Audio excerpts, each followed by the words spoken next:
Hi aspirants, I hope you all are doing good. तो इस video में हम क्विकली बात करेंगे फॉक्सी के PIH अपडेट के बारे में, that is the recent one. तो PIH मतलब कि प्रेगनेंसी इंड्यूस्ड हाइपरटेंशन। तो सबसे पहले बात करें डेफिनेशन की। तो डेफिनेशन सेज अगर BP इज ग्रेटर देन और is equal to 140/90 mm of Hg on 2 events that are 4 hours apart, मतलब कि 2 टाइम इवेंट्स पे BP लेना है और इन 2 टाइम इवेंट्स के बीच का डिफरेंस होना चाहिए 4 घंटे। और कब? 20 वीक्स ऑफ प्रेगनेंसी के बाद और बैक टू नॉर्मल हो जाता है within 6 weeks of delivery, then this condition is called gestational hypertension. तो ये है पहला चेंज डेफिनेशन में, जिसमें कि टाइम फ्रेम में चेंजेस आए हैं। अब हम 20 वीक्स से ऊपर के जेस्टेशन जिसमें कि BP 140/90 है और बैक टू नॉर्मल हो जाता है विद इन 6 वीक्स, उसको हम जेस्टेशनल हाइपरटेंशन बोलेंगे। अब बात करें कैटेगरीज की। तो पहले PIH में हमारे पास कौन कौन सी कैटेगरी थी? Eclampsia, pre eclampsia, gestational hypertension, chronic hypertension and super impose pre eclampsia. अब PIH में इन सब के अलावा 2 और टर्म्स इंट्रोड्यूस की गई हैं, that is white coat hypertension and mass hypertension. अब व्हाइट कोट हाइपरटेंशन क्या होता है? व्हाइट कोट हाइपरटेंशन में अगर फीमेल का BP 140/90 है इन क्लिनिकल सेटिंग, मतलब कि हॉस्पिटल में, and if she goes back to home, उस टाइम पे उसका BP है लेस देन 135/85, या फिर एम्बुलेटरी BP मॉनिटर से अगर हम BP मेजर करेंगे, then also it is less than 135/85, then it is known as white coat hypertension. और एग्जैक्ट इसी का ऑपोजिट है हमारा मास हाइपरटेंशन। मास हाइपरटेंशन में जो फीमेल है उसका BP क्लिनिकल सेटिंग में लेस देन 135/85 रहेगा और एट होम और with ambulatory BP monitor it is more than 140/90, then it is known as mass hypertension. तो ये बात हो गई 2 नए टर्म अपडेट्स के बारे में, that is mass hypertension and white coat hypertension. अब बात करें प्री एक्लेम्शिया के कैटेगरीज के बारे में। तो प्री एक्लेम्शिया को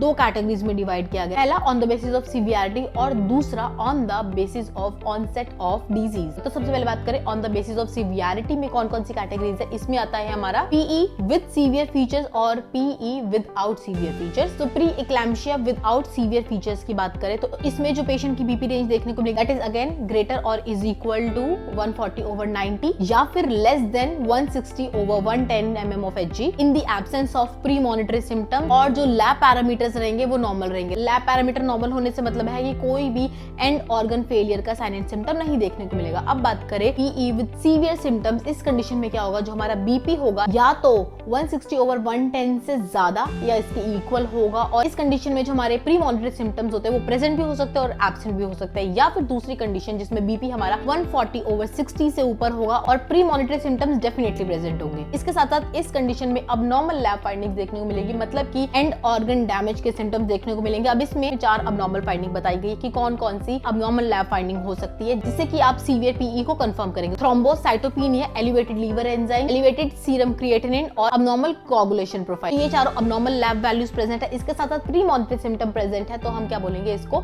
सीवियर प्री एक्लेम्शिया। अब premonitory sign and symptoms क्या क्या होते हैं? प्री मॉनिटरी सिम्टम्स में हमारा आता है blood vision, headache, vomiting, severe oedema, sudden excessive weight gain और राइट अपर क्वाड्रेंट पेन। ये सब हमारे आते हैं premonitory sign and symptoms में। इसके बाद बात करते हैं pre eclampsia on the basis of onset of disease में हमारे 2 टाइप्स आते हैं, अर्ली ऑनसेट और लेट ऑनसेट। अर्ली ऑनसेट में हमारा pre eclampsia before 34 weeks of gestation और लेट ऑनसेट में हमारा आता है eclampsia after 34 weeks. Early onset में जो मेटर्नल और फीटल कॉम्प्लिकेशंस होते हैं दैट आर मोर सीवियर, जिसमें कि हमारा low birth weight baby, fetal growth retardation, prematurity जैसी डेंजरस कंडीशन देखने को मिलती है। इसके साथ अपडेटेड गाइडलाइंस में पोस्टपार्टम हाइपरटेंशन के बारे में बताया गया। पोस्टपार्टम हाइपरटेंशन में BP is greater than 140/90 and that might be de novo और the continuation of pre eclampsia. इसमें मदर और बेबी को क्लोजली मॉनिटरिंग की रिक्वायरमेंट होती है। इन सब के बाद बात आती है डायग्नोसिस की। डायग्नोसिस में एक नए स्केल की बात की गई है, that is HDP gestosis score. इसमें हमारे सारे पैरामीटर्स दिए जाते हैं जिसके बेसिस पे हम फीमेल को स्क्रीन करते हैं और उसको एक स्कोरिंग देते हैं। बात करें HDP जेस्टोसिस स्कोर की तो ये यूनिवर्सली एक्सेप्टेड है। कोई भी फीमेल अगर आपके पास 32 वीक से पहले आती है तो सबसे पहले आपको ये स्कोर एनालाइज करना है और it is devised in India and it is universally accepted. इसके साथ this is accepted by NHM also. और अगर इस स्केल में अगर आपका score greater than and is equal to 3 है, that means female is at risk of pre eclampsia. तो ये सब थी फॉक्सी PIH अपडेट के बारे में। अगर इसी तरीके के और अपडेट्स के बारे में आपको जानकारी लेनी है तो जुड़े रहिए VS नर्सिंग अकेडमी के साथ। Thank you for watching.